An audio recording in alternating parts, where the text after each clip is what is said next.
अस्सलाम वालेकुम नाज़रीन, आपके साथ में आप सभी का खैर मकदम है। मैं हूं आपका मेज़बान सैयद बाखिर। आज के इस प्रोग्राम का हम आगाज़ बिहार असम्बली इंतखाबात जो होने जा रहे हैं इससे कबल इलेक्शन कमीशन की जानिब से SIR का जो अमल शुरू किया गया, क्या इसके पस मंज़रात हैं और हुकूमत का क्या कहना है, और ये मामला यानी सुप्रीम कोर्ट तक क्यों पहुंचा, और इसको लेकर बिलखुसूस दलितों में और मुसलमानों में क्या खदशात पाए जा रहे हैं, इस पर हम बात करेंगे। और इसके साथ साथ हम बात करेंगे पार्लियामेंट के मानसून सेशन के हवाले से, और उसमें क्या मौज़ूआत रहेंगे, किस तरह के मसाइल, और हुकूमत की क्या तरजीहात होंगी, और अपोजिशन से हम क्या उम्मीद कर सकते हैं। इसके साथ साथ हिंद पाक झड़प जो हुई, इस झड़प में डोनाल्ड ट्रंप के बहुत सारे ऐसे बयानात रहे, एक के बाद एक, जो मुल्क में यानी इस हवाले से बहुत सारे सवाल खड़े हुए कि एक दूसरे मुल्क का जो सदर है वो हमारे मुल्क के मामलात के हवाले से जो कुछ बोल रहा है। ये एक तसलसल था कि जंग मैंने बंद करवा दी, मैंने कह दिया, मैंने ट्रेड का मामला कर दिया, बात रखी, डील रखी। लेकिन इसके बाद फिर अभी अचानक एक और बयान सामने आया है कि इन दोनों ममालिक की जो झड़प हुई, इस दरमियान 5 जंगी तैयारे गिरे हैं। अब सवाल यहाँ पर यह हो रहा है कि 5 वो जंगी तैयारे किसके गिरे हैं, हकीकत क्या है, इस पर हम बात करेंगे। और फिर इसके साथ साथ यानी मुल्क में जब भी हम देखते हैं कि त्यौहार आया करते थे तो एक खुशी का माहौल, एक यकजहती का माहौल हम देखते थे। लेकिन पिछले चंद वर्षों से हम ये देख रहे हैं कि मामला कुछ और ही नज़र आ रहा है। जब भी कोई त्यौहार आता है तो मुख्तलिफ खदशात, खतरात लोगों के दिलों में जो है पैदा हो जाते हैं, और ऐसा ही हो रहा है। कमर यात्रा बहरहाल ये कितना जो है पुरअमन तौर पर जहाँ जहाँ से गुजरती है, फूल तो गिरते हैं लेकिन फूलों के साथ मज़ीद क्या क्या होता है उसका भी हम जायज़ा लेंगे, किस तरह के वाक़यात पेश आ रहे हैं। और योगी आदित्यनाथ का जो बयान, जो मौक़िफ़ सामने आ रहा है, उस पर भी हम बात करेंगे। और इसके साथ साथ हम ये भी देखेंगे कि हिंदी बमुकाबल यानी मराठी महाराष्ट्र में, वैसे तो हिंदी सारे मुल्क में जो है मुकम्मल तौर पर नाफिज करने की पूरी कोशिश है, तमिलनाडु तक क्या कुछ इसको लेकर चल रहा है वो आपकी नज़रों के सामने है। लेकिन ये महाराष्ट्र में बिलखुसूस क्या मामला है, और यहाँ रहना है तो मराठी सीखना है, ये कहा जा रहा है। वहीं अगर हम जम्मू कश्मीर की बात करें तो अब मुसलसल कश्मीर से ये बात सामने आ रही कि जो वहाँ की अक्सरियती आबादी है वहाँ पर डिजिटली जो है उर्दू को यानी मफकूद किया जा रहा है, ख़त्म किया जा रहा है। वहाँ इस तरह का मामला है, यहाँ इस तरह का मामला है, इस पर भी हम बात करेंगे। और उसके बाद इंटरनेशनल इशू पर जाएंगे।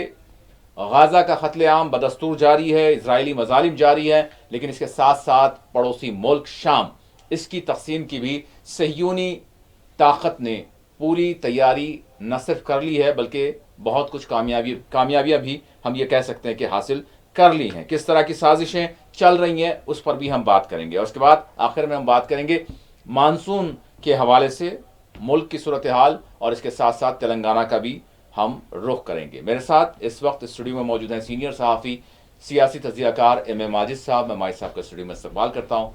माजिद साहब अस्सलाम वालेकुम। वालेकुम सलाम। नाज़रीन, आपके कॉल्स भी हम प्रोग्राम में शामिल करेंगे, लेकिन इससे पहले माजिद साहब से मेरा सवाल होगा बिहार असम्बली इंतखाबात से कबल SIR के अमल के हवाले से जो कुछ इस वक्त चल रहा है वो उसको किस तरह से देख रहे हैं माजिद बहुत बहुत शुक्रिया। साहब? बिहार असम्बली इंतखाबात शायद नवंबर तक हो जाएंगे जी 2 महीने और हैं। यानी नोटिफिकेशन निकलेगा अक्टूबर में, यानी अक्टूबर से ही समझ लीजिए 2 महीने रह गए बिल्कुल। SIR का जिक्र किया, स्पेशल इंटेंसिव रिवीजन, यानी फहरिस्त राय दहिंदों की बहुत ही जामे नज़रसानी, खुसूसी नज़रसानी है। और इसमें जो वक्त दिया गया 25 जुलाई को तो ख़त्म हो जाएगा ये, उसमें तकरीबन 3 करोड़ से ज़्यादा जो है जो राय दहिंदे हैं उनका मुस्तकबिल बिल्कुल गैर यकीनी हो जाएगा, क्या है वो वोटर रहेंगे नहीं रहेंगे। इसलिए कि ये शर्त लगाई गई है कि जो जिन्होंने गुज़िस्ता साल 2024 के पार्लिमानी इलेक्शन में वोट दिए थे वो राय दहिंदे थे जिनके पास एपिक कार्ड यानी इलेक्ट्रॉनिक जो कार्ड होता है पोलिंग वो कार्ड भी था। अब उसके बजाय इन्हें अपना सबूत देने के लिए मैं हकीकी हूँ, हिंदुस्तानी शहरी हूँ, उसके लिए अब उनको अपना बर्थ सर्टिफिकेट मैं अपने वालिदैन के बर्थ सर्टिफिकेट के साथ देना होगा। और आधार कोई अब वैल्यू नहीं रहेगा, ये चीज़ हुई है, इस पे काफ़ी बड़ा बवाल भी हुआ है। तो ये आपने कहा कि इसको कैसे देखा जाता है, तो इसको देखिए, इलेक्शन कमीशन का एपिसोड 2 है। नंबर 1, इलेक्ट्रॉनिक वोटिंग मशीन, जिसके ज़रिए देखिए महाराष्ट्र का अभी तक मसला हल नहीं हुआ। महाराष्ट्र में 5 महीने में 74 लाख वोटर्स कैसे बढ़ गए, फिर पोलिंग ख़त्म होने के बाद 5 बजे के बाद से रात में 9 बजे तक 62 लाख वोटर्स कैसे पड़े, वोट डाले गए, ये इसका भी जवाब ही नहीं हुआ। तो electronic voting machine episode number 1। अब ये SIR, ये नंबर 2। ये पहले इलेक्शन को हाईजैक करने के लिए इलेक्ट्रॉनिक वोटिंग मशीन इस्तेमाल किया जाता था। अब पूरी डेमोक्रेसी को हाईजैक करने के लिए SIR लाया जा रहा है, बल्कि इसके साथ एक और प्लस बोनस है इसका जी। NRC, समझ गए होंगे। तो NRC भी जो है इसके ज़रिए हो जाएगी। तो ये अब हिंदुस्तान की जमहूरियत रहेगी नहीं रहेगी, किस तरीके का जंगल राज कहाँ कहाँ चल रहा है, ये तो अब बिल्कुल अब ओपन हो जाएगा। अगर यही सूरत हाल रही तो फिर एक हिंदुस्तान के लिए शायद उस यानी अंग्रेज़ों से बदतर किस्म की गुलामी, अंग्रेज़ों से ज़्यादा खाली गुलामी में हम चले जाएंगे। शायद हमारे साथ पहले कॉलर जुड़ चुके हैं। अस्सलाम वालेकुम। अस्सलाम वालेकुम। जी वालेकुम सलाम। वो को राशन कार्ड का हम लोग डाले थे, अभी तक नहीं आया। अच्छा, वेरिफिकेशन वेरिफिकेशन हो गया? जी वेरिफिकेशन वेरिफिकेशन नहीं हुआ, अभी घर पे आए नहीं, कॉल भी नहीं आया, कुछ भी नहीं। अच्छा, ठीक है। और कोई सवाल आपका? नहीं, कुछ भी नहीं, इसके बारे में सोचने के लिए। ठीक है, माजी साहब बताएंगे आप। जी माजी। देखिए, तेलंगाना में गुज़िश्ता दिनों 3 दिन हुए नए राशन कार्ड देने की रस्म शुरू हुई इफ्तिताह, और ये बताया गया कि 5 लाख के करीब नए राशन कार्ड दिए जा रहे हैं, जबकि गुज़िश्ता कई सालों से, गुज़िश्ता 10 साल से कोई राशन कार्ड नहीं दिया गया। कई फैमिलीज़ डेवलप हो गई, कई फैमिली स्प्लिट हो गई, कई फैमिलीज़ मुंतकिल भी हो गई। तो अब ये एक मसले हैं। अब रही बात, आपको राशन कार्ड नहीं मिला, अभी राशन कार्ड के लिए अगर आप मुस्तहक़ हैं, पहले ये होगा कि आपकी वेरिफिकेशन होती है। वेरिफिकेशन के लिए हुकूमत ने अमले को नहीं बढ़ाया, वही अमला राशन कार्ड की तैयारी में रहता है, वही अमला जो है दीगर जो काम सिविल सप्लाइज़ के होते हैं वो करता है, फिर उसी अमले के ज़रिए वेरिफिकेशन कराया जा रहा है। अगर 100 एप्लीकेशन है, अभी तक जो मामला हुआ है 100 एप्लीकेशन है, मिसाल दे रहा हूँ, उसमें 5 एप्लीकेशनों की अभी तक वेरिफिकेशन हुई, अभी 95 बाकी है। तो शायद वो बाकी जो है वो उसमें आप शामिल होंगे। इंतज़ार कीजिए, कितने महीने लगेंगे या कितना अरसा लगेगा इसके बारे में तो नहीं कहूँगा मैं, चूँकि गुज़िश्ता 6 महीने से जो वेरिफिकेशन का मामला चल रहा वो सिर्फ 5% ही हुआ, 5%। तो सरकार की तरजीहात बस इस तरीके से आपको खिलौना देने की है, संजीदगी नहीं है। चूँकि राशन कार्ड सिर्फ राशन कार्ड एक कार्ड नहीं, बल्कि ये एक मानों में हाउस होल्ड बेनिफिट्स का ATM भी है। इसमें आपको चावल की जो है वो यानी मिलती है, चावल वगैरह जो राशन मिलता है उससे हटकर आरोग्यश्री वगैरह दीगर जो स्कीमात हैं, जैसा कि वेलफेयर की स्कीम है, शादी मुबारक की स्कीम है, या फिर दीगर जो बेनिफिट्स हैं जैसा स्कॉलरशिप है या फीस रीइंबर्समेंट है, ये कई चीज़ों से जुड़ा हुआ है।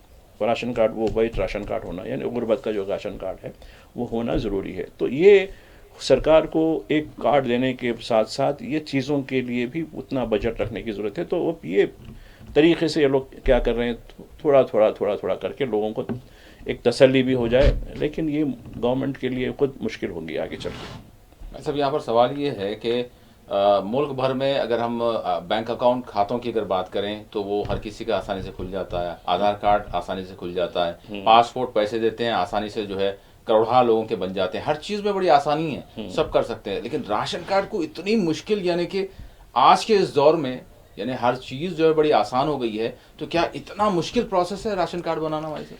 नहीं, देखिए, अब पासपोर्ट की एप्लीकेशन से कोई लायबिलिटी नहीं है ना, सरकार के ऊपर कोई खर्च होता क्या, बल्कि उल्टा आपकी फीस लेके देते हैं वो लोग जी।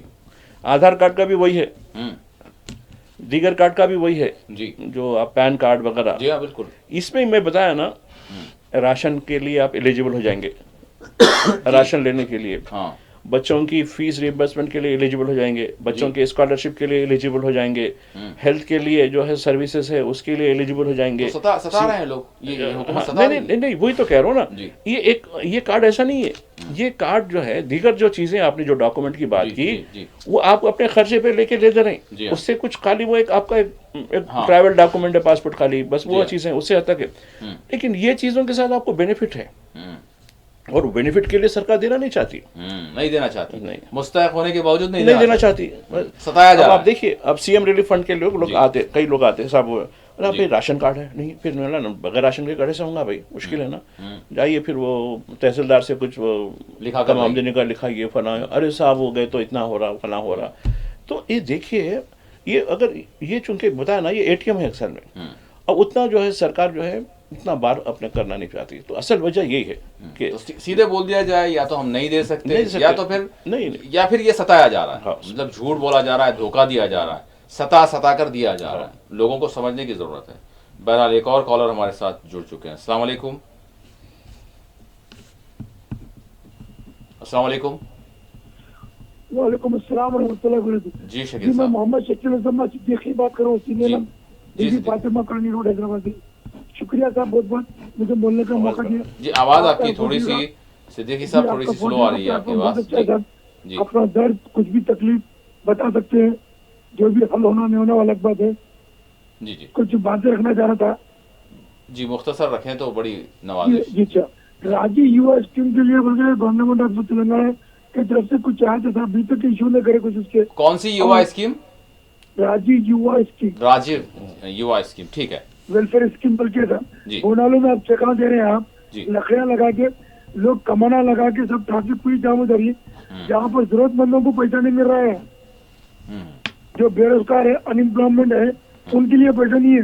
मैं लाखों रुपए का चेक्स निकल जा रहे हैं। और चुपचाप ये बोनाल का वेलकम पे ऐसे लगा के लकड़ियां कि ट्रैफिक, एक प्रेगनेंट लेडी हो, ऑलरेडी ट्रैफिक जाम होती, ऊपर जो और ट्रैफिक टाइट कर दिए हैं। जी जी ये तो हमारे छोटे रहने में ऐसा नहीं था, हम देखते थे। दूसरी बात क्या है साहब, यू टर्न यहाँ पर ऐसा बंद कर दे रहे हैं। मैं स्पेशली ट्रैफिक डिपार्टमेंट आपकी तरफ कहना चाहता हूँ, अरे भाई आप छोटे छोटे यू टर्न ऐसा कर दे रहे हैं, जैसे कि हमारे पेटलापुर का यू टर्न है, आप बाजार घाट का है, ट्रांसपोर्ट की चौरस्ते बंद कर देना। आप ये जो रास्ते रहते हैं उनको आप ट्रैफिक डिपार्टमेंट के पुलिस कांस्टेबल को वहाँ पर वो कराइए, ड्यूटी है उनकी, यहाँ पर कंप्यूटर ड्यूटी। आप रास्ते बंद करिए कि जहाँ पे यू टर्न लेने से गुटी रिंग रोड का यू टर्न ये लंबा कर दिया आप, छोटी छोटी यू टर्न आते वापिस आते जल्दी आदमी, ठीक और चौरस्ते बंद कर दे रहे आप। ठीक है। ये समझ में नहीं आ रहा, यू टर्न के बाद वहाँ यहाँ रूम। ठीक है सिद्दीकी साहब, बिल्कुल आपने हमेशा जिस तरह से मतलब ट्रैफिक का मामला वगैरह नहीं, वगैरह जो उठाते देखिए हैं, बिल्कुल वो आप आपने बात की है। जो सिविक कम्युनिटीज़ है उसके बारे में आप बड़ा शऊर बेदार करते हैं। जहाँ तक देखिए राजू युवा स्कीम के बारे में आपने बात की, ये स्कीम बहुत अच्छी स्कीम है हुकूमत तेलंगाना की। इसके ज़रिए बेरोज़गार नौजवानों को जो है उनको खड़ा करने के लिए, उनको हुनर से जोड़कर उनको 5 लाख रुपए तक की जो है ये चीज़ें हैं, एक अच्छी स्कीम है।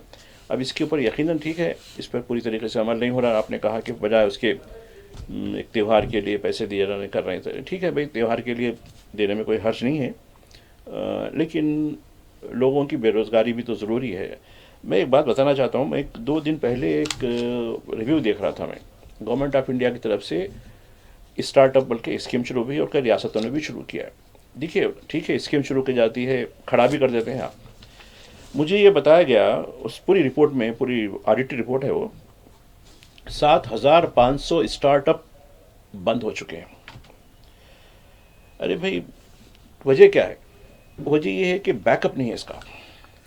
आप तशहीर के लिए, अरे मैंने इतने लोगों को कर्जा दिया, इतने लोग बैकअप वो हुआ, इतना ये हुआ, इसमें इनके लिए मार्केटिंग की सहूलतें, इसमें इनको दीगर जो लॉजिस्टिक चीज़ें हैं, जिसमें ब्यूरोटिक यानी दफ्तरी जो मामलात हैं जिसको उनको सपोर्ट मिलनी है, वो सपोर्ट नहीं दिए।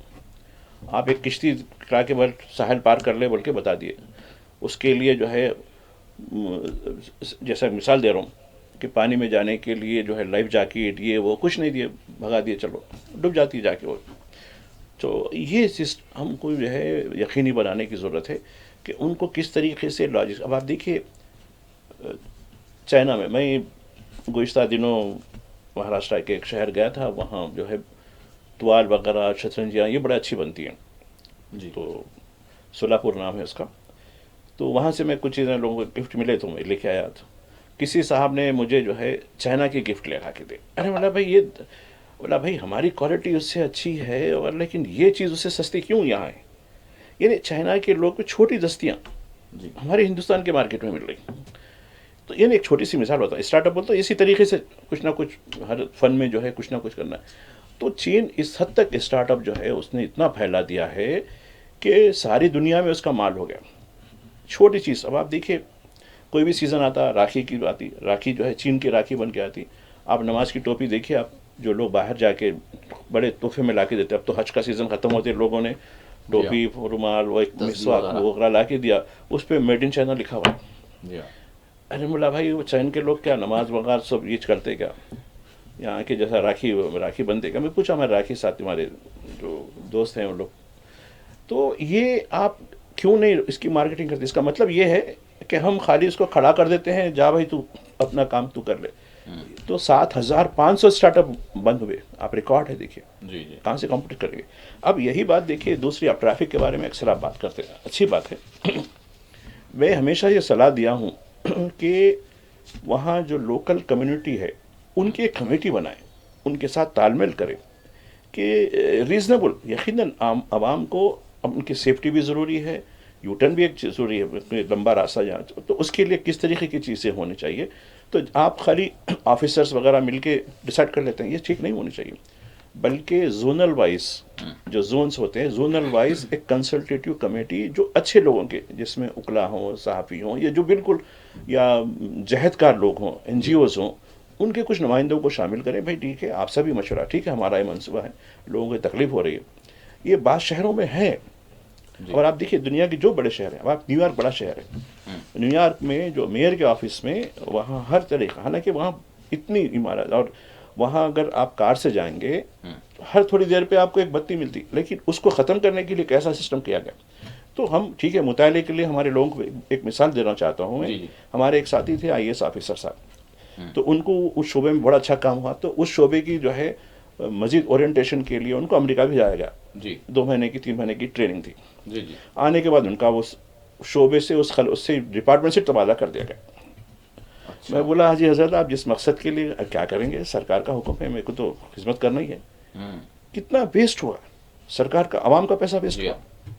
तो ऐसी चीज़ें नहीं करनी चाहिए, ऐसी चीज़ें नहीं करनी चाहिए। तो सरकार को क्या करेंगे, सरकार बन गई बात, अब देखिए क्या हो रहा है, हिंदुस्तान की हुकूमत क्या कर रही है, यानी डिक्टेटरशिप हो रही है डेमोक्रेसी के नाम पर। एक और कॉलर हमारे साथ जुड़ चुके हैं। अस्सलाम वालेकुम। अस्सलाम वालेकुम। वालेकुम सलाम। जी शाकिर जी, मैं टोली चौकी से बात कर रहा हूँ। टोली चौकी से, जी जी जी। मेरा नाम रऊफुद्दीन है। जी रऊफुद्दीन साहब, सवाल ये है कि मैं सरोजनी हॉस्पिटल है ना जी जी, इलाज के लिए गया था, दवाई के लिए, तो डॉक्टर चिट्ठी लिख के दिए दवा लियो बोल के, वहाँ दवा लेने गया तो वहाँ पे दवा नहीं है। अच्छा। और बाहर से लो बोल के बोले, 2 वक्त ऐसे हुआ है। और दूसरा सवाल ये है कि ये रेलवे का जो काउंटर टिकट होता है नामपल्ली पे, मेहदीपट्टनम पे था पहले, वहाँ से उठा दिए, फिर नामपल्ली जाना पड़ रहा है। यहाँ से अगर टोली चौकी में चिप हुआ तो बहुत अच्छा है, टोली चौकी में। अच्छा जी, टिकट के लिए। ठीक है, बस यही सवाल है। ठीक रऊफुद्दीन साहब। जी भाई साहब, यकीनन आपने अच्छा किया, एक सरकारी दवाखाने में आपने इलाज करवाया, बहुत खुशी है, आपको मुबारकबाद है। और आपको दवा नहीं मिली, देखिए वहाँ एक कंप्लेंट बॉक्स भी होता है, उसमें अपने शिनाख्त, आपका जो पेशेंट का कार्ड होता है उसका रेफरेंस नंबर दे के आप चिट्ठी डालना बराबर वो करना, चूँकि ये आपका हक़ है, कोई फ्री की नहीं है, ये आप ही के पैसों की दवा मिलती है। वहाँ डॉक्टर को भी जो तनख्वाहें मिलती है, इस्टेब्लिशमेंट को मिलती है, आप ही के पैसों से होता है सब। ये करना रहे नहीं सरकार दे रही, सरकार कोई नहीं दे रही, सरकार को हम दे रहे, ये सेंस पैदा होना। तो यकीनन आप कंप्लेंट बराबर कीजिए, ये दवाइयाँ नहीं मिल पाई मुझे, ये इस तरीके का है, ठीक है इलाज हुआ है तो दवा नहीं। अब रही बात रेलवे की, आपने बड़ी अच्छी बात कही। अब देखिए, आप जिस इलाके की हैं, ये पूरी पट्टी तक, BHL तक पूरा, कहीं भी रेलवे का कोई काउंटर नहीं है।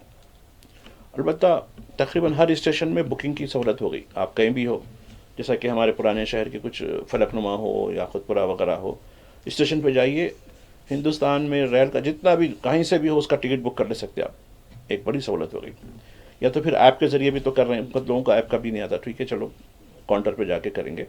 तो यकीनन आप उसके लिए भी जो है, यकीनन आपके जो नुमाइंदे हैं मेहदीपट्टनम में हैं, तो खैर मैं समझता हूँ कि माजिद हुसैन आपके जो है नुमाइंदे हैं, उनके ज़रिए भी, अपने कारपोरेटर के ज़रिए भी एक जो है रेलवे को, और रेलवे की जो कंसल्टेटिव कमेटी होती कंज्यूमर्स की, उनके भी जो नुमाइंदे हैं, खैर हम भी हमारी नॉलेज में जो भी लोग आते हैं उनको हम बताएंगे आपके बारे में कि वहाँ उस इलाके में, उस गुंजान इलाके में एक काउंटर की ज़रूरत है, यकीनन होना चाहिए, क्योंकि वहाँ के रेलवे यूज़र्स के लिए नामपल्ली ही उधर से आता, BHL से लेके आपके मेहदीपट्टनम तक एक बहुत बड़ी पट्टी है और बड़ी गुंजान पट्टी है ये।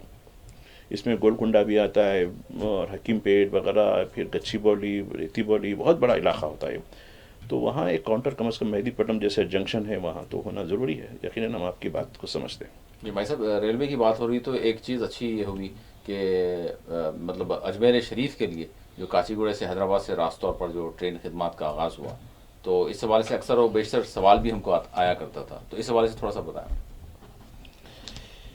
दरअसल इसका बैकग्राउंड ठीक है, ये यहाँ हैदराबाद के जो ज़ायरीन हैं तवील अरसे से ये लोग मुतालबा करते आ रहे हैं, और यहाँ हैदराबाद के जो नुमाइंदे हैं बैरिस्टर वसीम ओवैसी, वो भी कई बार लिख चुके हैं, लेकिन सरकार की तरजीहात देखिए टालती रही। लेकिन गुज़िश्ता हफ्ते की बात है, जो हमारे रेलवे के मिनिस्टर हैं उनके साथ एक राजस्थानी वफ्द मिला, क्योंकि काफ़ी राजस्थानियों के स्टेक तेलंगाना में, हैदराबाद में। तो क्या कहा उन्होंने, कहा कि भाई ये रूट पे हमको होना चाहिए, जोधपुर भगत की कोठी नाम है वो, जोधपुर का एक्शन जैसा हमारे यहाँ हैदराबाद में काचीगुड़ा जैसा है ना, उसी नौयत का। तो ठीक है, अजमेर से बिल्कुल करीब है, एक 30-40 किलोमीटर की दूरी है, तो मजबूरन इनको करना पड़ा, ये बता रहा हूँ। ये कुछ है, यानी बिलखुसूस अजमेर शरीफ के लिए नहीं था। नहीं, ये बता रहा हूँ। ठीक है, हमारे नुमाइंदे बैरिस्टर वैसे कई बार लिख चुके हैं लोगों को, कई बार इनकी कंसल्टेटिव कमेटी के जो मजलिस के जो अरकान को नामजद किए, वो लोग भी हर बार करते हैं, ये करते हैं कि उसके मौके पर 1-2 स्पेशल ट्रेनें चलाए जाए। जी। अब ये जो रूट है, ये मराठवाड़ा से, नांदेड़ से होते हुए, चूँकि ये इसमें ज़ायरीन की बड़ी तादाद इस पट्टी पर रहती, ये जो रूट बनाई गई, ये रूट वो अलग है, जो पहले वाली जो स्पेशल ट्रेन जाती वो थी, वो रूट अलग है। ये रूट जो जाती है, ये यहाँ से सीधे राजस्थान जाती है, राजस्थान के बाद ही वो भगत की कोठी है, लेकिन जोधपुर का है। जी। तो ये जो पट्टी है, ये ज़ायरीन की बड़ी तादाद रहती है इसके अंदर, यानी हैदराबाद, कामारेड्डी, निज़ामाबाद, नांदेड़, अकोला, उसके बाद मध्य प्रदेश, इधर से होते हुए जो पट्टी है ना। अब दूसरी जो पहली रूट थी वो गुजरात अहमदाबाद से जाती थी वो। जी। तो वो ज़ायरीन की बड़ी तादाद उसमें नहीं होती थी, तो ये बहुत यकीनन ठीक है। चलो ऐसा नहीं, ऐसे ही ख्वाजा का जो है हमारे पे दरबार का नज़ारा मिल सकता है। नाज़रीन, हम अपनी बातचीत को जारी रखेंगे और आपके सवालात भी प्रोग्राम में शामिल करेंगे। यहाँ पर एक हम छोटा सा ब्रेक लेते हैं, ब्रेक के बाद दोबारा हाजिर होंगे। ब्रेक के बाद आपके साथ में आप सभी का दोबारा खैर मकदम है। हमारे साथ एक कॉलर जुड़ चुके हैं। अस्सलाम वालेकुम। हेलो जी, अस्सलाम वालेकुम। वालेकुम सलाम। हेलो जी, आपकी आवाज़ आ रही है। बाखर साहब सलाम वालेकुम। वालेकुम सलाम। बाजिद भाई सलाम वालेकुम। वालेकुम सलाम। जी, कौन कहाँ से? भाई हबीब बोल रहा हूँ सब। जी, सवाल। सब ये बोलने का है, ये खेत के डेली डाले बोल के मालूम हुआ मेरे को, डेली जा रही बोल के काचीगुड़े से। हाँ, काचीगुड़ा से दिल्ली जा रही है अजमेर शरीफ के हवाले से। जी। हाँ, अक्सर आपका सवाल आया करता था। जी। आप ये कह रहे हैं काचीगुड़ा से दिल्ली जा रही है?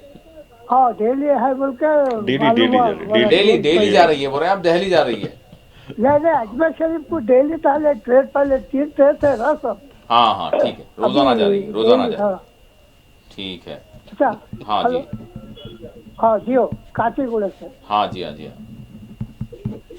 बिल्कुल, आपका अक्सर सवाल हुआ करता था इस हवाले से। अजमेर के लिए। जी हाँ। बिल्कुल करीब है माजिद साहब, जिस तरह से अभी उस पर रोशनी डाली माजिद साहब ने कि बिल्कुल वही वहाँ से जो है। कल मालूम हुआ मेरे को, पहले हफ्ते में 3 बार थे, अभी डेली चालू करे बोल के मालूम हुआ सर। हाँ जी, हाँ जी, जी हाँ, बिल्कुल रोजाना रहेंगे। और कोई सवाल आपका?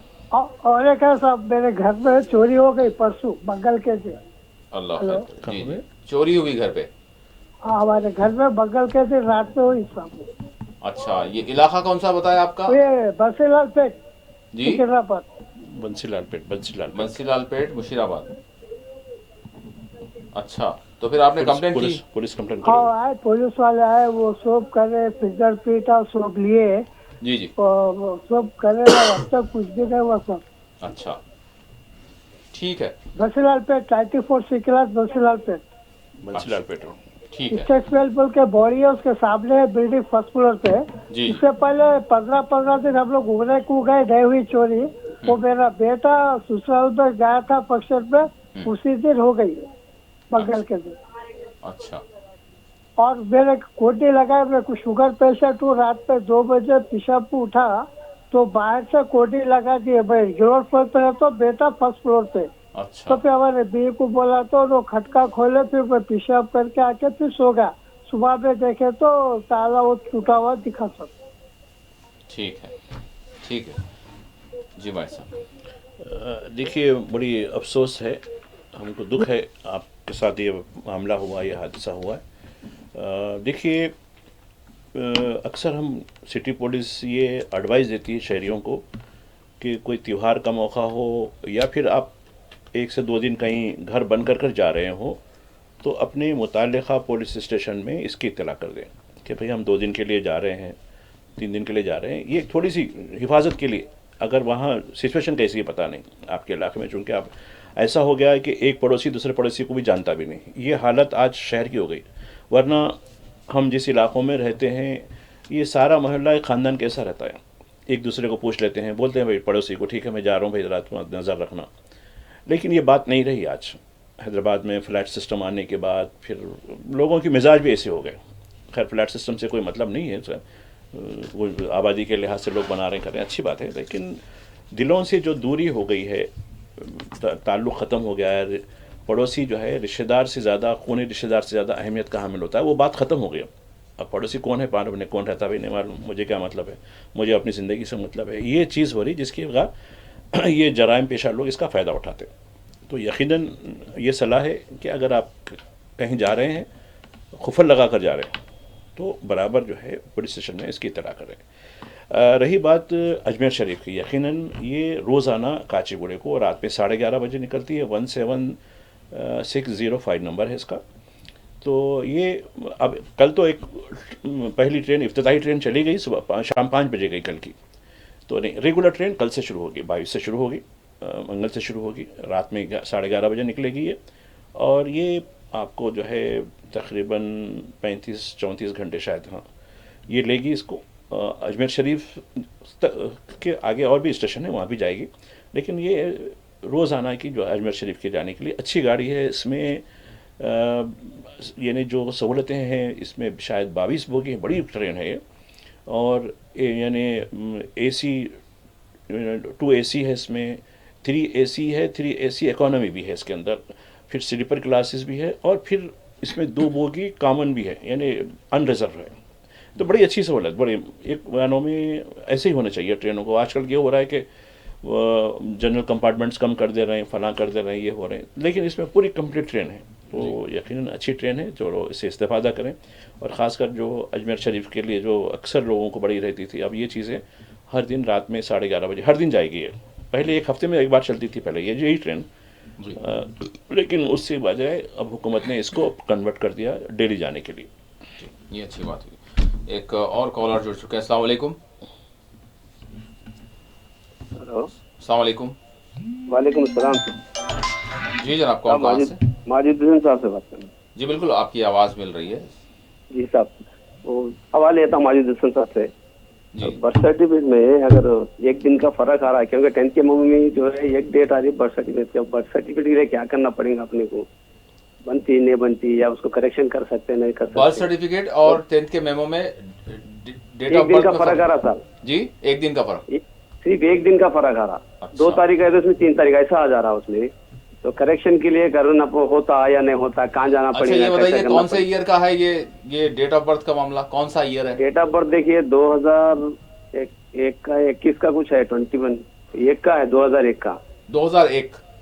हाँ जी। अच्छा कोई यानी मुश्किलात हो रही क्या 22 इसके साल लिए? के हैं संजय, अभी 22 साल कोई हो रहा मुश्किलात बच्चे हो को। रही है किसके लिए? अच्छा ये हो बताइए गया। किसके लिए है जी ये किसका है ये मामला?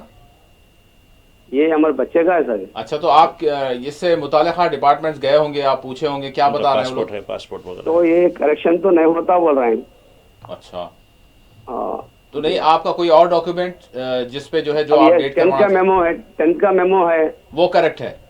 हाँ वो करेक्ट है, वो उसमें करेक्ट है, वो उसमें गड़बड़ होगी। 10th के मेमो में होगा, बर्थ सर्टिफिकेट के हिसाब से देखा गया तो वो नहीं आया। अच्छा जी हाँ। तो 10th के आधार मेमोज कार्ड के पे- तहत आप चाहते हैं कि बर्थ सर्टिफिकेट में भी वही डेट आ जाए? पासपोर्ट पे जी जी जी जी। पासपोर्ट बना हुआ है? पासपोर्ट नहीं बना हुआ है नहीं सर। बना हुआ, अभी सारे शायद डॉक्यूमेंट्स आगे बनने हैं। अभी वोटर आईडी कार्ड, आधार कार्ड सेम आ गया पूरा। 10th का मेमो सेम है। 10th के मेमो बर्थ से सेम है? सर्टिफिकेट, अच्छा हाँ जी, बर्थ सर्टिफिकेट में 3 तारीख है। वो बर्थ सर्टिफिकेट गौर नहीं करें हम 10th केस में, अच्छा बाद ठीक में है। गौर करें हम इंटर के बाद, सेकेंड ईयर के वास्ते गौर करें तो जो है ना एक दिन का लाजिम फर्क आ है रहा वो था। करेक्ट करवा लें आप, क्योंकि बच्चों का मामला जी हाँ, सारी चीजें जी उसी के तहत देखिए इसके लिए जरा मेहरबानी अगर नहीं नहीं बता होता दें। है, ये बराबर कोई होता मसला है। नहीं है इंशाल्लाह। इसके लिए आपको अदालत में जाकर एक बिल्कुल। एफिडेविट दाखिल करनी पड़ती है और मजिस्ट्रेट से इसके अहकामात लेने पड़ते हैं। इसके लिए आप जो है कोई अच्छे वकील से जो है खिदमत लीजिए। कोई बड़ा खर्चा भी नहीं है इसके जी, अंदर, और जीएचएमसी उसको करेक्शन कर देगी, क्योंकि अब तमाम सर्टिफिकेट में वो एसएससी का हो चुका है आपके जो भी है। तो अब उसके बजाय सिर्फ जो है जो बर्थ सर्टिफिकेट है उसमें वो डेट की जो है तरमीम हो सकती है। उसके लिए कोर्ट मजिस्ट्रेटल जो है इसके लिए आर्डर होनी पड़ती है। यानी भाई साहब एसएससी के पर जो डेट ऑफ बर्थ है वो नहीं, या ये जो करवा वाइस सकते हैं वर्सा चाहे। जो भी हो, या जी। तो फिर बर्थ जो सर्टिफिकेट के तहत बर्थ SSC सर्टिफिकेट में। के तहत एसएससी का भी कर सकते हैं। वो तालीमात के उसको देता है कि भाई इसमें कर दीजिएगा। जी जी मगर इसके लिए आप एग्जीक्यूटिव जो मजिस्ट्रेट होते हैं हाँ। उनका जो है आर्डर होना जरूरी होता है। यानी सबसे पहले किसी अच्छे वकील से आप वक्त मशवरा पहचान कर के लें। जाएं हाँ। और आराम से उसके सामने बात रखें, इंशाल्लाह हो जाएगा, हो क्योंकि जाएगा। मेरी भी नजर में है ऐसा हुआ है। वैसा लोगों को वर्षा जो है- होता जी है। हाँ, यानी कोई आप मुश्किल की बात नहीं। बर्थ सर्टिफिकेट में सही करा सकते हैं, या नहीं तो उस वो रहने दीजिए, ये एजुकेशन के उसमें सही कराना है तो जी हाँ। जो भी आप कर सकते हैं वो ऑप्शन आपके पास रहता है। भाई ये सही है, आप सही है, जो भी आप सही समझते हैं उसमें आप करा लीजिए। लेकिन आप मजिस्ट्रेट के पास मजिस्ट्रेट का ऑर्डर होना पड़ता है। उसके बाद मुतालिका जो डिपार्टमेंट होता है, जैसे कि जीएचएमसी है वो हिदायत करता देते है, या फिर एजुकेशन का डिपार्टमेंट है वो जी उसको करता है। हुआ है हो ऐसा, जाएगा ऐसा कुछ इंशाल्लाह। नहीं है। मगर एक रिक्वेस्ट है, आप ब्रोकर के पास न जाएं। सही है। ब्रोकर से है आपको लगाएंगे, वक्त भी लगा देंगे, पैसे भी छीनते रहेंगे। क्योंकि आजकल वो एनआरसी कह के लोग भी जो है अपने डॉक्यूमेंटेशन को सही करना चाह रहे हैं जी। ना। उस पर अभी कल ही में जिक्र किया था, जी एक छोटे से मामले के लिए 15,000 रुपये देने की बात की थी ब्रोकर। जी हाँ जी हाँ तो ऐसे मत पड़िए। जो भी सरकारी सिस्टम है ठीक है, उसकी फीस होती है थोड़ी, जी हाँ। वो एक स्टाम्प एक फीस होती है, दरख्वास्त देनी पड़ेगी, वो स्टाम्प फीस होती जी है, हाँ। और वकील के कुछ पैसे होते हैं। एक दो चार बार आपको जो है जाना पड़ेगा बस, इसके एक अलावा दो बार ज़्यादा नहीं, बस एक दो बार ही। इंशाल्लाह हो जाएगा। एक और कॉलर शायद हमारे साथ जुड़ चुके हैं। अस्सलाम वालेकुम। अस्सलाम वालेकुम। हेलो, जी अस्सलाम वालेकुम। वालेकुम सलाम। जी शाकिर साहब। जी एक छोटा सा सवाल था अब्दुल माजिद साहब से। जी जी जी जी अस्सलाम वालेकुम। मेरा छोटा सा सवाल था अब्दुल माजिद साहब से जी जी कि हमारे एनजीओ में जाते हैं तो हमारे बारे में कहते हैं कि शऊर के बारे में कहते हैं कि कोई कहते हैं कि सोया हुआ शऊर या मरा हुआ शऊर।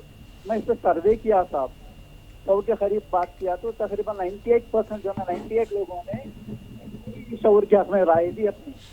इसकी पहले एक दो मिसाल देता हूँ। जी। अगर हमारी कौम में शऊर होता तो मेरा 10-12 जाने नहीं जाती थी। एक बाहर का आदमी, दूर दराज का रहने वाला, तो महल्ले को सेफ समझा और कॉम्प्लेक्स। नहीं आप शाकिर साहब आपकी आवाज़ जो है शायद मेरे ख्याल से नेटवर्क का आपके पास प्रॉब्लम होता है। दूसरे सारे कॉल्स बराबर आ रहे हैं, आपकी आवाज़ बिल्कुल धीमी सी आ रही है। थोड़ा सा आप जोर से बोलें तो जी। अब हमारे महल्ले की बात करता हूँ कि हमारे गाँव में ग्राउंड वाटर की अहमियत को तकरीबन हमारे लोग नहीं। ना आपका सवाल कुछ भी समझ में नहीं आया, सिर्फ शऊर के हवाले से आप थोड़ा सा लाउडली बोलें, आवाज़ अब आ रही है बहुत साहब? धीमी आ रही है आपकी। जी अब आ रही है? जी आप बोलें प्लीज। Ji ji hello. अब आवाज आ रही है सर? हाँ, थोड़ा सा शायद आपको जोर से बोलना पड़ेगा क्योंकि आपकी आवाज कम आ रही है जी। खुदा हाफिज। आप दोबारा ट्राई कर सकते हैं क्योंकि आवाज़ में अक्सर और बेशतर आपके दूसरे कॉल्स बराबर हैं, लेकिन आपके पास से जब कॉल आता है तो बड़ी धीमी आवाज़ आती है। तो शायद हो सकता है क्योंकि रेगुलर हो रहा है, किसी और के साथ अगर होता तो हम ये समझ सकते कि हमारी कुछ तकनीकी मामला है, लेकिन आपके पास से लाइन में शायद कुछ प्रॉब्लम है। दोबारा आप किसी और फ़ोन से ट्राई करें। भाई साहब, इसी के साथ हमने पार्लियामेंट के हवाले से भी बात की। पार्लियामेंट के मानसून इजलास जो होने जा रहा है उसके हवाले से मौज़ूआत क्या होंगे, मसाइल क्या होंगे, हुकूमत की तरजीहात क्या होंगी और अपोजिशन किस तरह के मुद्दों को उठा सकती है। इख्तिसारन जी। देखिए, पहलगाम का एक बड़ा वाक़या हुआ जी, उसके बाद हमने ऑपरेशन सिंदूर भी किया। इस पूरे मसले पर कौम को वाकिफ़ करवाने की ज़रूरत थी। बजाय उसके हमको वाशिंगटन से इत्तला मिलती है कि हमने रुकवा दिया, इतने तैयारे चले गए, ऐसा हुआ वैसा हुआ, तो क्यों कौम को एतमाद में नहीं लिया गया? ये तो पहले से ही सवाल था। तो अब ये मानसून सेशन शुरू हो रहा है, कल से है, तो इसमें ये मसला अभी लोग पूछेंगे, बराबर पूछेंगे कि भाई इसकी पूरी तफसील दीजिए, इसके लिए ज़िम्मेदार कौन है। और ये अभी ये कहा कि ऑपरेशन सिंदूर जारी है, तो फिर इसकी कार्रवाई क्या हो रही है ऑपरेशन सिंदूर के बारे में? अभी क्या कर रहे हैं आप, किस तरीके से आप तो ये चीज़ें। दूसरी जो सूरत हाल है बिहार में, स्पेशल इंटेंसिव रिवीजन जो इलेक्शन कमीशन का है, वो भी एक बड़ा हॉट मसला बना हुआ है। मणिपुर तो खैर हम भूल चुके, मणिपुर का मां नहीं कहते। अभी इत्तलाई कि हमारे प्राइम मिनिस्टर साहब मज़ीद 2 मुल्कों को जा रहे हैं, मंगल को जाएंगे शायद, हाँ मंगल 4 शंबा जुमेरात 3 दिन जाएंगे। मालदीव है, यूके है, तो अब ये शायद सेंचुरी से बिल्कुल करीब हो गए। तो एक तो बता रहा है कि मणिपुर क्यों नहीं गए अभी तक। 100 दौरे, बैरूनी दौरे हुए हैं इनके, 97 या 98 हुए, 1-2 फ़र्क हो सकता है मेरी बात में। तो ये चीज़ें ये सामने आ सकती है। मानसून की सूरत आप देखिए, मानसून क्या कर रहा है। बिहार और उत्तर प्रदेश में एक दहशत का आलम है, लॉ एंड ऑर्डर तो है ही नहीं वहाँ। अब देखिए कंवर यात्रा के नाम पे क्या चल रहा है, दहशत फैली हुई है, टेररिज्म है। एक धार्मिक चीज़ को पूरी तरीके से किस तरीके से हाईजैक कर लिया गया और पूरे सीएम वहाँ की सरपरस्ती कर रहा है। बल्कि आज फुल बरसा रहा, कल देखेंगे अखबार में, फ़ोटो भी देखेंगे, अब थोड़ी देर में न्यूज़ में भी आप देखेंगे कि वो फुल बरसा रहा है उन लोगों पर। और जो लोग तो बताना है कि किस तरीके से जो है लोगों को सताया जा रहा है, किस तरीके से, ये चीज़ें भी पार्लियामेंट में ज़ेर बहस आ सकती हैं। तो देखिए अब आगे क्या होता। अब देखिए कश्मीर में स्टेटहुड का मसला है, वो भी खड़ा हो गया, चीन के साथ ताल्लुकात वो भी हैं, और इनके बैरूनी दौरों से मुल्क को क्या मिल रहा है, ये भी बात है कि बैरूनी दौरे से फ़ायदा किसको हो रहा है। अदानी, अंबानी और 1-2 लोगों को फ़ायदे से हटकर क्या हो रहा है। जहाँ भी जा रहे हैं आप आवाम का फ़ायदा सोचने के बजाय कॉन्ट्रैक्ट दिला रहे हैं। किसी को एयरपोर्ट दिला दिया, किसी को सी पोर्ट दिला दिया। गुज़श्ता दिन सुन रहा था मैं, हाइफा पोर्ट वो हो गया, तो अरे अडानी का नुकसान हो गया, बल्कि इनके जितने चाहने वाले हैं वो सब अरे हमारा नुकसान होगा, इंडिया का नुकसान हो गया। यानी देखिए आप ये सूरत हाल है। तो ये चीज़ें अब तो बराबर ज़ेर बहस आएंगी। जी, एक और कॉलर जुड़ चुके हैं। अस्सलाम वालेकुम। अस्सलाम वालेकुम। अस्सलाम वालेकुम। वालेकुम सलाम। कौन, कहाँ से? मैं ये शास्त्रीपुरम किंग कॉलोनी से बोल रहा हूँ साहब। मैं जी जी पेंशन के लिए डाले जी, हाँ सवाल कीजिए आप। पेंशन के लिए फॉर्म दिया था, अब इंक्वायरी कर लिए। इंक्वायरी करने के बाद में 1000 रुपए पूछे, 1000 रुपए भी दे दिया, लेकिन दूसरों का सबका आ रहा, मेरा नहीं। थोड़ा सा स्लो बोलिए, थोड़ा आहिस्ता आहिस्ता बोलिए। किस चीज के लिए आपने? हमारे हाथ में नहीं है बोलते। हाँ, नहीं, फिर से बताइए, क्या किस चीज के लिए अप्लाई किया आपने? पेंशन के लिए दिया था मैं। पेंशन के लिए मेरी एज 65 हो गई। अच्छा, जी जी, ठीक है। तो उसमें अभी सबका उसकी रिसिप्ट है क्या पूछिए। ठीक है, आपके पास रिसिप्ट है उसकी? एप्लीकेशन डाले तो रिसिप्ट है। सबका आया, मेरा नहीं आया। 1000 रुपए भी दिया उसको, इंक्वायरी करने वालों को 1000 रुपए दिए तो जल्दी होता बोले, तो 1000 रुपए दिया। 1000 रुपए देने के बाद में भी नहीं है। ठीक है ठीक है माई साहब बताएंगे। जी माई साहब। अब देखिए, गैर समाजी अनासिर और छोटे मोटे जो है गैर समाजी अनासिर इसका बड़ा फ़ायदा उठा रहे हैं। आप जो है एप्लीकेशन शायद ऑनलाइन किए होंगे, शायद आपको 40-50 रुपये लगाए होंगे उसके लिए, उससे बढ़कर देने की ज़रूरत नहीं थी। और उसके साथ आपको एक यानी उनका जो कोड दिया जाता है कि भाई आपकी एप्लीकेशन का नंबर, एप्लीकेशन वसूल हुई, इसका जो है ये कोड नंबर फला है, ये आपके पास। उससे बढ़कर ठीक है वेरिफिकेशन आए, अगर आपके घर कोई आया तो आप चाय पानी तो पिलाते ही पिलाते, मगर कोई पैसा ना दे किसी के लिए भी।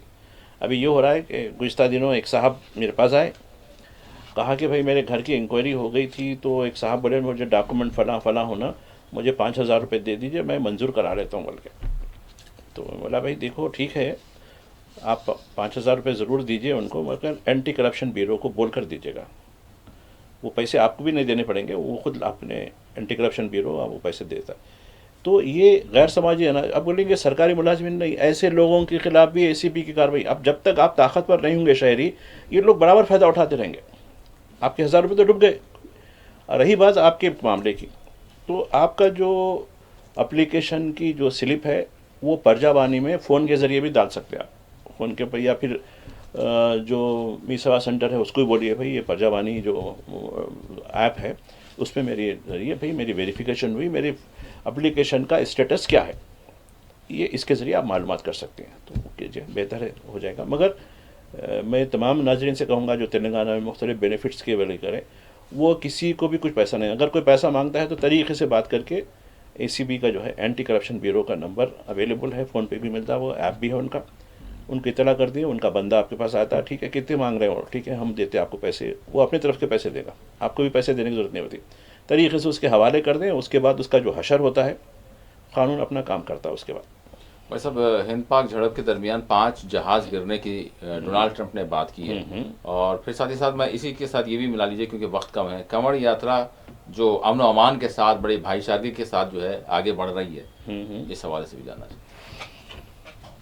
देखिए, ये बात तो आलमी मीडिया में पहले ही आ चुकी थी जी। अप्रैल 22 का पहलगाम का वाक़या हुआ, 7 मई को हम जो है 7 मई से 10 यानी हमारे पास शायद 72 या 87 घंटे हमारी चली झड़प जी। इसमें जो है जब भी इत्तला आलमी इदारों से, आलमी जो मीडिया के इदारे से उससे मिली कि राइफल के 3 तैयारे और दीगर 2 जंगी तैयारे, उसके नाम भी लिए गए, ये 5 तैयारे पूरे के पूरे इंडिया के थे बल्कि ये मालूम हुआ। तो खैर इंडिया के, पाकिस्तान के ही ये नहीं, मगर हिंदुस्तान की हुकूमत या वजारत दिफा अभी तक उसकी तस्दीक नहीं की। अलबत्ता हमारी जो फ़ौजी सरबराह हैं उनसे जब ये सिंगापुर में सवाल उनसे पोस्ट कार्ड हुआ था उनका भी, तो उसमें उन्होंने पॉडकास्ट में ये कहा कि भाई 6 नहीं है, कम है, 6 नहीं है बल्कि कतई है, उसकी तादाद नहीं बताए, 6 नहीं, 6 जब उसे पूछी गई वो खातून ने, पॉडकास्ट करने वाली खातून ने पूछा कि देखो भाई आपके ऐसे 6 तैयारे का ऐसा मामला चल रहा है, मीडिया में आ रहा है ऐसा ही, 6 नहीं है बोल के बताया उन्होंने। तो इसका मतलब है कि डोनाल्ड ट्रंप ने कहा कि 5 है वो जी। तो ये कौम को बताना ज़रूरी है क्यों ये मामला हुआ।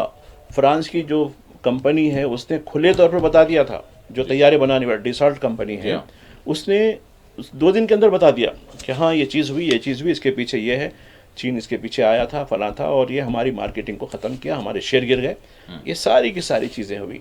तो ये किस वजह से हुई, क्या हुई, तो उसने खैर जो ब्लेम करना था ब्लेम करा। खैर हिंदुस्तान के पायलटों का फॉल्ट नहीं होगा, हमारा फॉल्ट नहीं होगा, लेकिन कहीं ना कहीं एक साजिश का हम शिकार बन गए, घेरे में आके हमको मार दिया गया। तो ये डोनाल्ड ट्रंप के हवाले से, और वैसे डोनाल्ड ट्रंप भी कई चीज़ें बता रहे हैं, खैर कल पार्लियामेंट है, क्या होता नहीं मालूम है। रही बात कंवड़ यात्रा की, मैं कल देख रहा था कि मिर्ज़ापुर यूपी का इलाका है, वहाँ के काउंटर पे एक ने तो बड़ी तफसीली वीडियो भेजाई मुझे। खैर वैसे भी बाद में सोशल मीडिया में भी कॉमन चल रहा था, कुछ लोग एडिट करके दे रहे थे, कुछ लोग ऐसे करके दे रहे थे जी।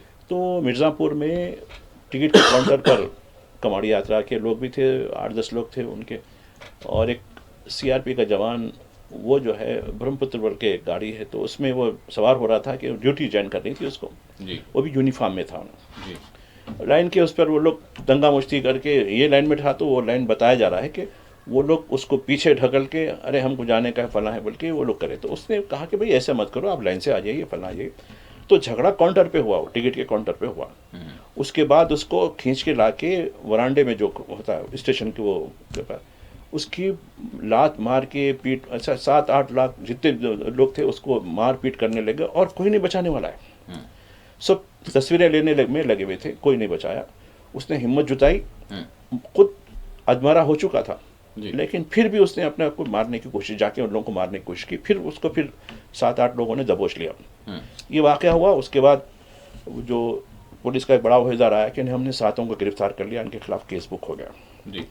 अभी मैं सुबह में अपडेट देख रहा था हमारे सिचुएशन क्या है, तो ये हुआ कि नहीं, ये बताया गया है कि रेलवे की तरफ से आया कि भाई, हालांकि रेलवे ने केस बुक किया था, रेलवे पुलिस ने, रेलवे प्रोटेक्शन फोर्स नाम की एक फौज वो फोर्स होती है, फौरी कहा कि नहीं नहीं यूपी पुलिस देख लेगी बोल के उन लोगों को जब ही रिहा कर दिया गया। आधा घंटा भी नहीं लगा करते जी, खाली कस्टडी में लिए, उनसे कुछ पूछताछ नहीं हुई।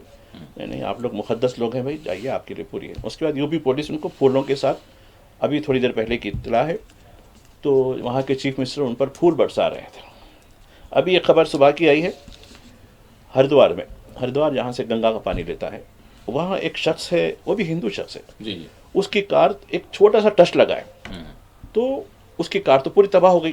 पुलिस दूर से खड़े के देख रही है जी। पुलिस और उसके साथ ऐसे कुछ वॉलंटियर्स जो जुड़े हुए जिसमें साबिका फौजी है, साबिका पुलिसमैन है, उनको भी जो है सिक्योरिटी स्टाफ बोल के रखा गया। वो लोग भी अपने डंडे ले लेकर ठहरे हुए हैं। कार पूरी तबाह हो गई। उसके बाद उस शख्स को निकाल के पूरी तरीके से मार पीटा। पहले तो बोला मैं भी हिंदू, बोलता नहीं सुने, उसको कुछ भी नहीं सुने, मार मार मार के कचंबर कर दिए। उसने एक हिम्मत जुटाई, क्या हुआ कि पता नहीं, हिम्मत जुटाकर उसने, वो जो सिक्योरिटी वाला आदमी था जो एक ब्लू किस्म की जर पहन के वो पुलिस के साथ ठहरा हुआ था, उसका डंडा खींचा और उसके बाद जो जोश के साथ मारने लगा उन लोगों को। जब पुलिस आ गया, अरे ये नहीं मारना इन लोगों को बोल के उसको बचा के लेके चले गए। तो ये पूरी दहशतगर्दी, एक वाक़या नहीं है, ठीक है, जो धाबे वगैरह जो हो रहे हैं, लूटम लाट, यानी एक मानो में कमर यात्रा के नाम से, धर्म के नाम पे इन्होंने पूरी तरीके से एक दहशत, कमर टेररिज्म हो गया है। ये खुल के कह रहा हूँ मैं, टेररिज्म का लफ्ज़ इस्तेमाल कर रहा हूँ इनके लिए, चूँकि और वो भी पूरी सरपरस्ती में। और वहाँ का चीफ मिनिस्टर क्या कह रहा है, अरे ये मीडिया का पूरा क्रिएशन है, मुहर्रम में हुआ तो कुछ नहीं हुआ। मुहर्रम में एक वाक़या बताइए, मुहर्रम के लिए एक वाक़या हुआ जिसमें 3 लोग, खुद सीएम बोल रहा था, 3 लोग जो है वो ताज़िया जो है वो जो है तार से लगने से उससे झलस गए, 3 लोग इंतकाल हो गया। तो लोग एहतिजाज करने लगे। तो हम पहले ही कहते कि जो है इस पे जो है यानी इस रास्ते पे हमारे लिए सफाई वगैरह करो, झाड़ें काट के रखो, ये करो। तो नए झाड़ बाड़ कटने वाला नहीं है, बल्कि उनके खिलाफ क्या, जब पुलिस ने इतला दी कि भाई ये लोग एहतिजाज कर रहे हैं, इनके 3 लोग मर गए हैं, इनके उनको पीट पीट के मार दो बोल के, उन्हें खुद बोल रहा सीएम अपनी तकरीरों बोल रहा, मैंने हुक्म दिया कि उनको पीट के मार दो, और लातों के भूत बातों से नहीं मानते, ये लफ्ज़ इस्तेमाल किया उसने सीएम होके, देखिए।